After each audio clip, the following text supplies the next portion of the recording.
you and I know each other well enough at this point that I'm pretty sure every time you make a decision, it is denominated in Bitcoin, including like, what do I eat for lunch today? What have been the pros and cons, and what have you learned about operating with that Bitcoin standard as a private company? Yeah, I mean, I got my comms team, which is just a beautiful, awesome, hardworking woman named Lavinia back there. And we debate all the time. Strike's a private company.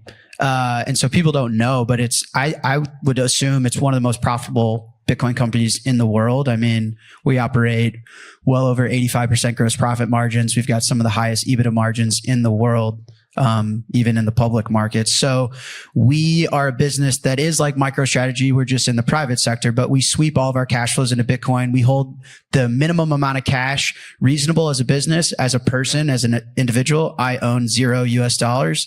And so it changes everything in a really fundamental principled way, because as a company, listen, if the cost of capital is the dollar, it's effectively zero. And you've got excess amounts of venture and people willing to just throw cash at you. And it's very hard to make decisions. Well, what are we supposed to do with all this money? Let's turn on Instagram marketing ads. Let's launch 100 products. Let's open a nice office in New York City. And you're burning capital because the cost of capital is zero, right? It can't get any worse than holding dollars, because that's just bleeding to death. So you might as well just punt on whatever. This employee has a cool idea. Yeah, go work on it.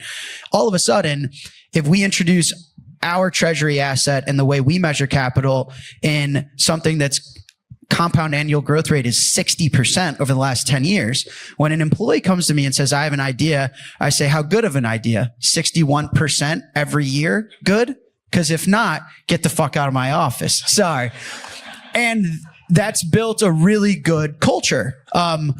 Our growth rate is astounding. Our efficiency. So when I talk about things like EBITDA margins, gross profit margins, we run a tight ship.